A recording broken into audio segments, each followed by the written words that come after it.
to another episode of Chris and Dave's Reality TV Cast. I'm one of your hosts, Chris, and my co-host, and always, and very good friend, that was a bit weird, Dave, is Dave. It's always weird. Hello, sir. How are you? And hello to our listeners out there. Welcome to Chris and Dave's Reality TV Cast. We are covering Love Island UK Season 9, Episode... I was going to say 13 for some weird reason. Episode 19.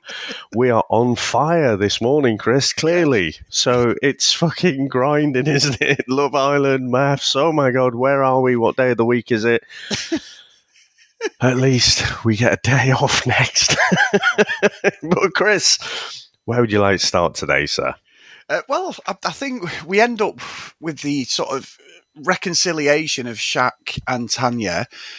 And, you know, they're chatting together. And I've got to say, Dave, you know, Shaq, the way he speaks to the VT and that was good. He's like, you've walked the bridge. But I didn't like the line, Dave. I don't know. The line he said really made me stand up. And it could just be poor choice of dialogue, because I know that better than anybody, Dave. You know what my fucking vocabulary's like at times. But he said to her, I got really annoyed because it's I care about you so much. And I thought, that's not a fucking good line to say. That's not an excuse, you know what I mean, Dave? That's the sort of thing you hear, don't you? And I'm not saying he is, but when you hear these things in relationships, and I was thinking, oh, this is a terrible line. But afterwards, it seemed very genuine, and he's like, yeah, you know, it's done. I should have dealt with it differently, and I thought that was great. But just, I don't know what it was. It just really stood out for me as a real poor choice of vocabulary. So yesterday, I was almost going to say those words because we'd built Shaq up for like the last week or something for all the things that he's done and calling the lads out. And I saw there's a few articles as well saying he's changing the game. And that's kind of what we'd said. Yeah. You know, we haven't seen this play before. So, you know, it's kind of refreshing because basically the boys back each other up. Whatever they do, the girls back each other up, whatever they do. And, you know, it just, someone just fucking call out the bullshit. But when he went mad, I mean, again, I don't want to be a knob about it and I don't want to like imply things that are too far from what we've seen, but you look at relationships that go really sour. You look at things like coercive control and what that looks like. And one of the things in coercive control is about love bombing.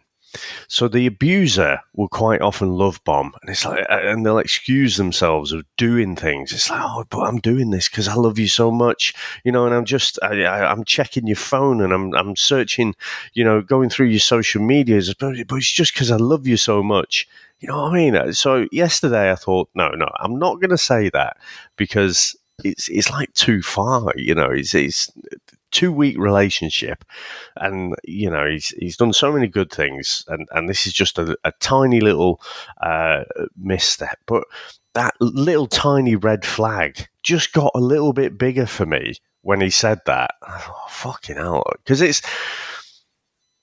is a phrase. It's like a stock phrase. Like, fucking abusers had like a handbook, that'd be in, you know, a fucking coercive control 101. That would be in there, wouldn't it? That phrase, say this phrase, and then you know, it'll sound plausible and it'll all be washed away.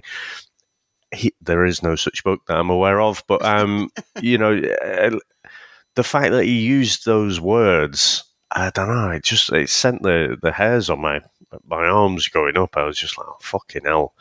You know, this, for me, I wasn't satisfied with that reconciliation because it played out how it does in these toxic relationships, to be honest. You know, it played out as if Tanya had done something wrong and she was apologizing for it. Yes. Because Shaq was going off and he was telling other people, well, you know, it's all right now. You know, she's apologized for it and we're over it. Chris, that you know, praise where it's due for calling the lads out and stuff. For me, I think it's something to look at. I don't think it's a positive trait at all. I don't think it's reconciled satisfactorily. You know, Tanya was made to feel bad for playing a fucking game. I just don't like it.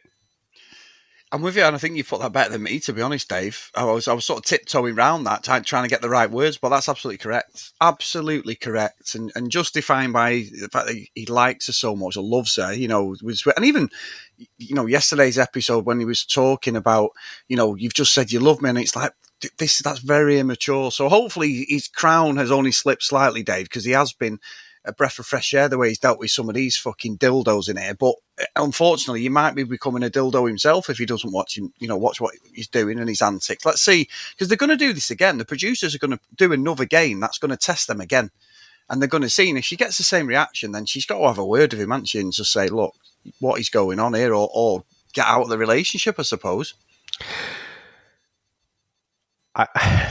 Again, don't want to be a drama, I think this is worse than actually anything Tom or Ron has done. Yeah. I genuinely feel that to my core, that is a worse trait to have. Like, fucking messy Ron, fucking dopey Tom, they're just a bit dumb. They're playing around, playing the field and stuff, but no one's boyfriend and girlfriend yet. I just really, really didn't like that behaviour from Shaq. And I'll leave it at that. But yeah for me, his crown isn't slipped. It's gone for me right now. Right, there's still some good stuff and there's some bad stuff. Right, so he's neutral. He's on kind of neutral ground, but he's kind of on my radar, not the reality radar, obviously, but he's on my radar to look for these little warning signs. And again, the positive thing I'd say, right, if someone comes in here, I haven't looked to. I don't know if like any of the like women's aid charities or anything have spoken about it, but it's just having it on in here brings forward the discussion about it. And Shaq, even if he comes out of here, however that is, then at least he can look back and he can sort of reflect on it and get better. Yeah. So he's in a more privileged position than most of us. So it could end up being a positive thing, but yeah, that's how I feel about it.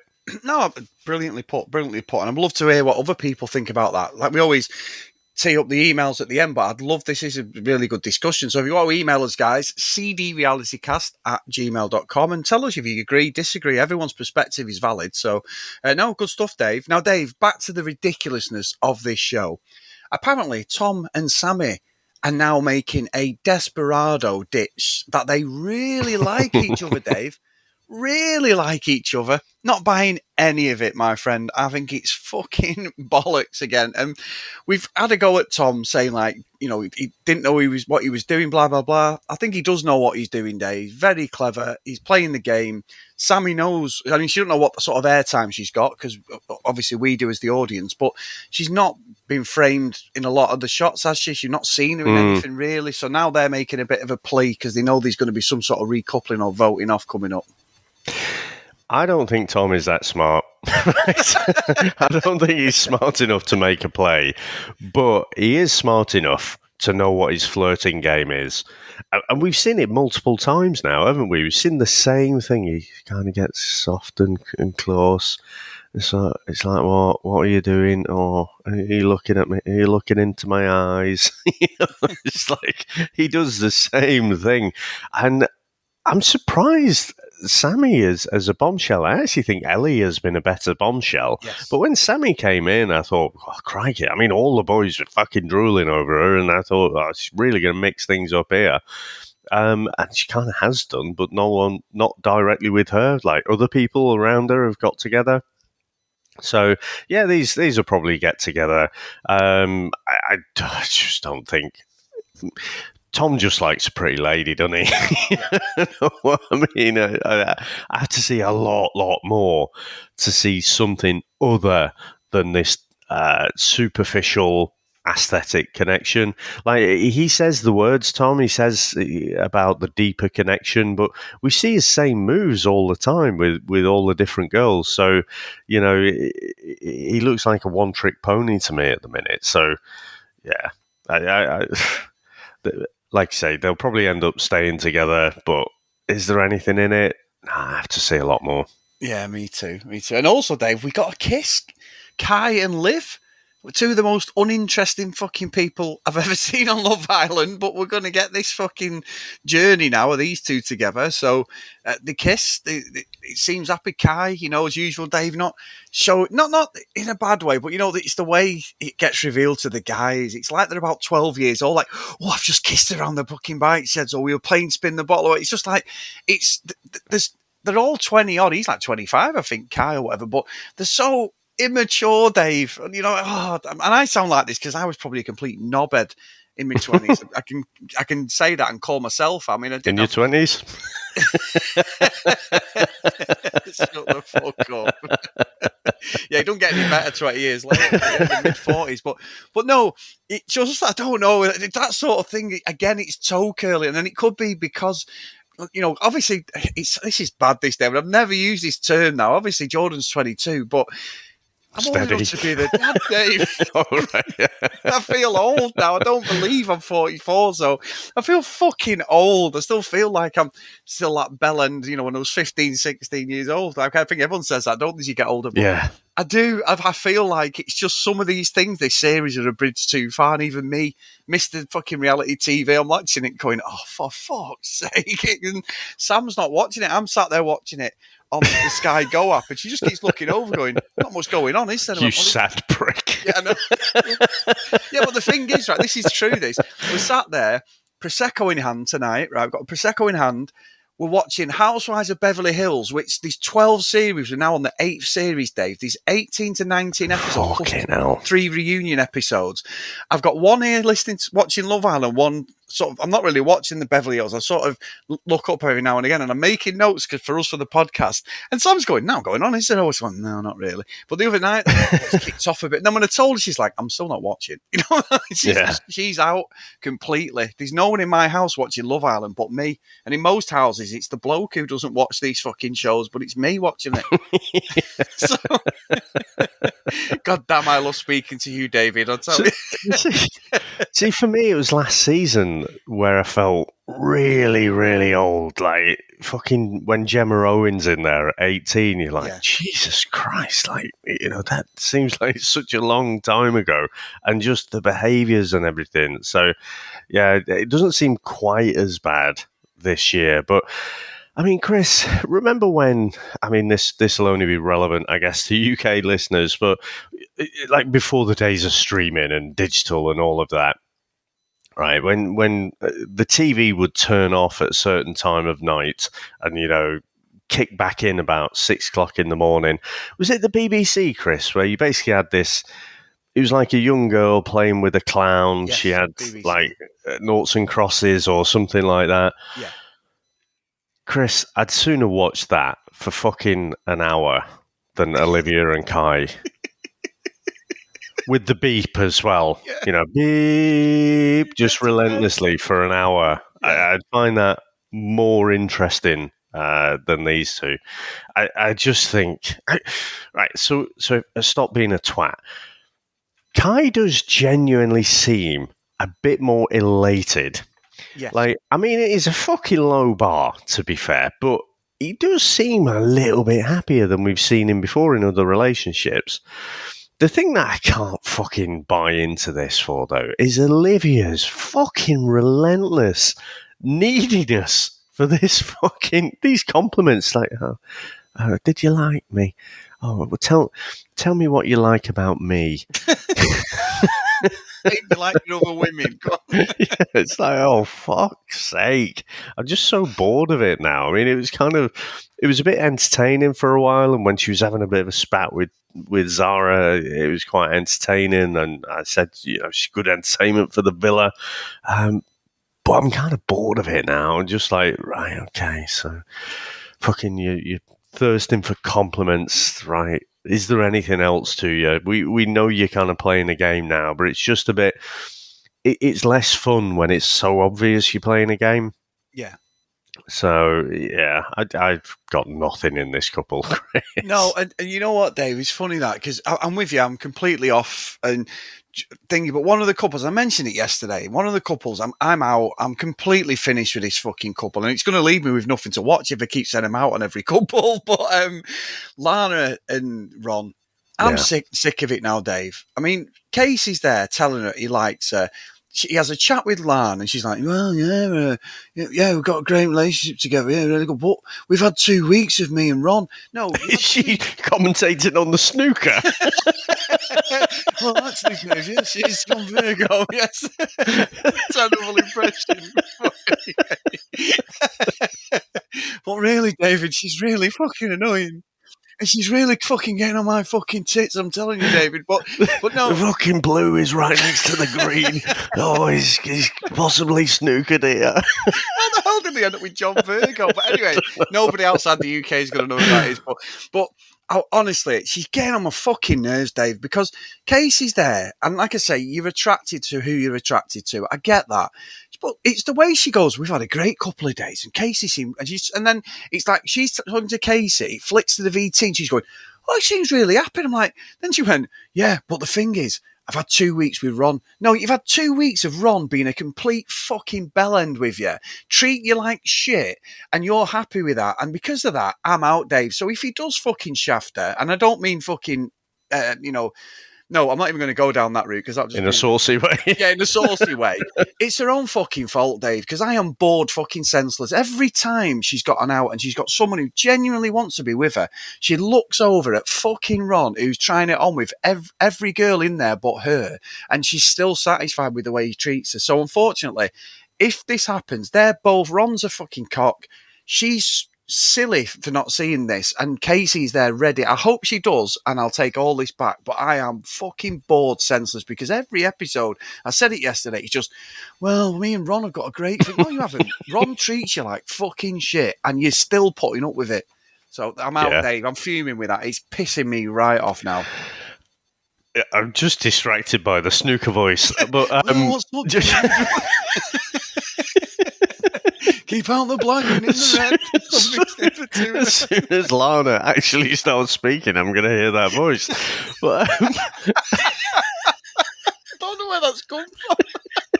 You're the impressions man usually, Dave, not me. Anyway, sorry, you can carry on with that, but you've been called out for your Aussie accent. Oh, I know, yeah. Well, I always have to be, don't I? But it just makes me want to do it more. I still maintain, though, Chris, I learned from the best. I learned from Al Stewart in Home and Away. He was probably about as fucking broad Aussie as you can get, and I always think back to Alf. But Dave, so I can't say anything. Maybe not quite as passionately as you there, but I am bored, right, of Lana. I'm afraid to say I've been on her side for the last week or so. But what pisses me off, and actually Lana said the word, and also Ron said the word is history, Chris. History. Right? Shall we talk about something monumentally historic when we did our first episode of this season? Like 2 fucking weeks ago or something? It's ridiculous to talk about fucking history. And you have been together for 2 weeks. And Ron's not even paid you attention for that 2 weeks. Yeah. It blows my mind. And what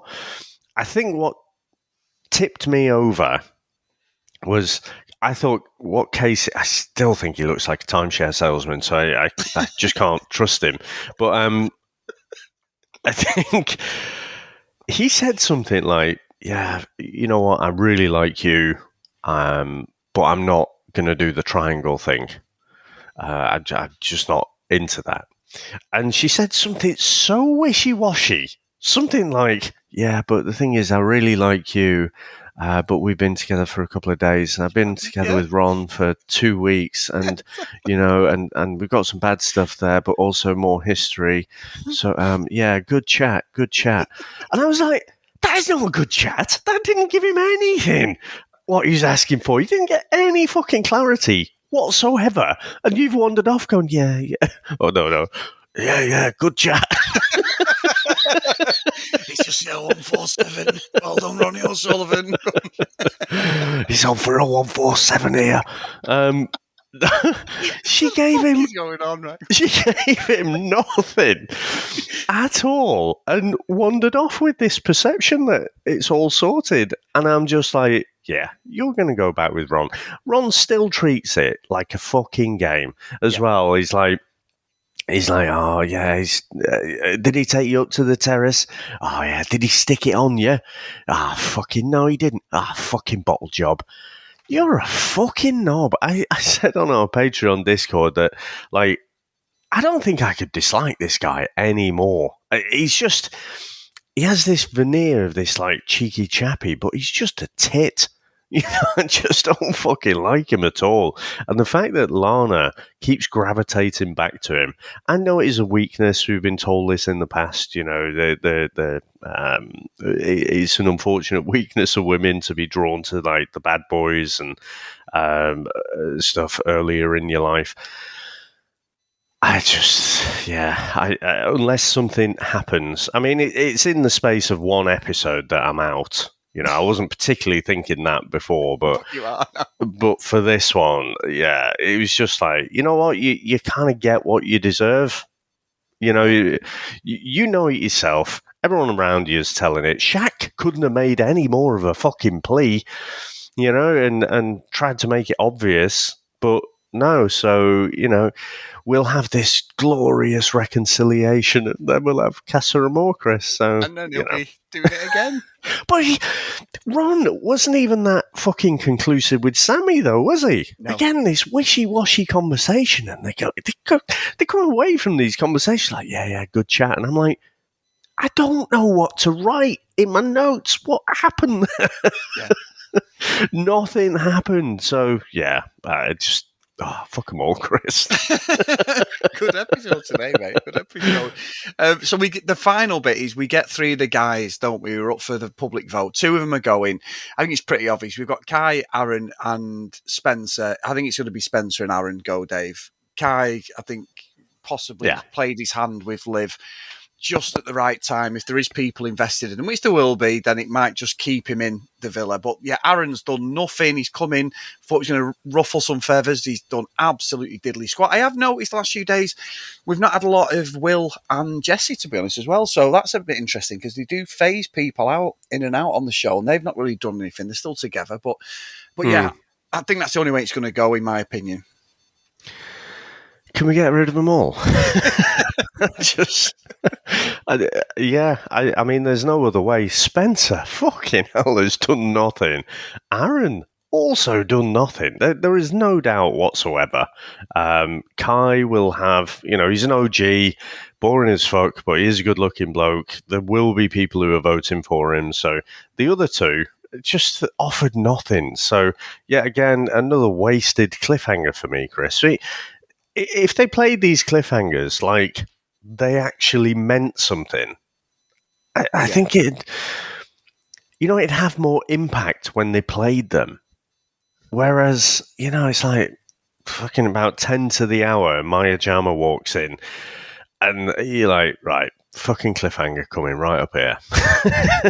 But, you know, we don't care. It's Spencer and fucking Aaron. There is no drama to it. No, there isn't. There isn't at all, Dave. And Maya Jama, yeah, we've seen her again for about the third time this series, haven't we, Dave? I know she's doing the After Sun thing, but yeah. It's a 10 from Len. Right, anyway, go on. I've got to say, Dave. No, I was just waiting. Go on, carry on. No, I'm not. Well, what I was going to say is nothing to do with that. Our friend Layla on Facebook had actually put a picture up about Spencer, and I noticed it straight away, but I didn't mention it on the podcast because it was no point of reference to you. But he's a dead ringer for Mario Falcone off Towie. Now he sounds like a fucking a bad guy. It sounds like someone off The Sopranos. That is a fucking great name. That is. Yeah. It's Mario What was it? Mario Falcone. Yeah, Falcone, fucking hell, that's a great name. He's an OG Towie guy, but he's not in it anymore. He's been in quite a few celebrities, like Big Brother and that, but he did. But anyway, I did notice that straight away, but I never mentioned it because you'd be like, who the fuck's that? So, anyway, David, have you got anything else before we ride off into the sunset and I carry on doing? Because the thing is, my impression of Lana, John Virgo's from Salford, Dave, which is right near me, so I think it's in my range. So I'm gonna dine off that John Virgo impression forever. Yeah. I'm telling you, the next episode we watch, as soon as she starts talking, I won't be able to think of anything else. But Chris, the only other thing I would say to you, right? You know, we're talking about the new product line. Fucking right, hang on. Yeah, yes. Well, just fucking Googling around, and I thought, I wonder if, like, you could get certain toys, Chris, that are branded. At this point, David. So carry on, go on. I wondered if you could, and just get, stick a reality radar on there or something. Turns out you can get personally branded sex toys. Now, Casamorian, Dave, for yourself. Casamorian as well. We could have a whole competition. So I was a bit surprised. So yeah, you can. The only problem is, Chris, fucking hell, you want to see my Amazon and Facebook now when I fucking browse around. Because you've been looking at this, maybe you'd be interested in this. No, thank you very much, Facebook.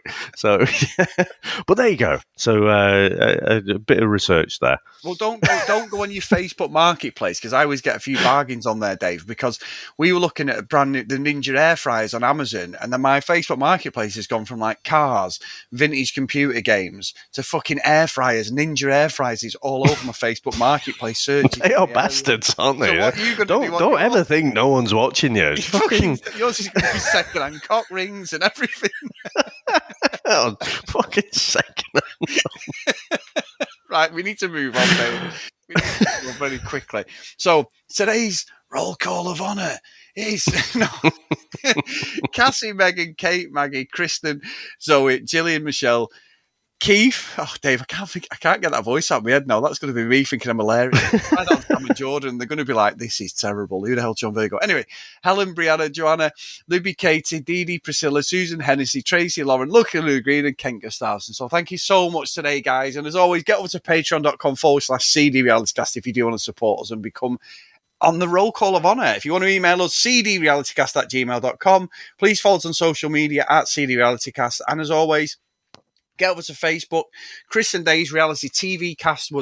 I said 500, Dave, and we're going for 500, but let's just do it in small steps. Let's get to 450. I think we're about 435 at the moment. So thank you so much, everyone who's joining. Every day we're accepting requests off people, so really appreciate it. And everyone's just bringing loads of chat to the conversation, so it's been really good fun. Yeah, that is brilliant. I love it because I don't go on Facebook that much anymore. Probably will do even less now. But but I love seeing other people like chatting about reality TV, because we all kind of love/hate it, at times. And I just love to see the conversation. And what I would say, Chris, is we have had a few reviews come in on Apple Podcasts as well. So I will read them out. We're going to run out of time today, but we'll read them out next week. And obviously, if anyone else would be so good as to put in a 5-star review for us and we'll read it out, that is great. And of course, all sledging, all abuse is all welcome. As always, and especially Dave. So anyway, my good friend, I will see you next time. Bye now.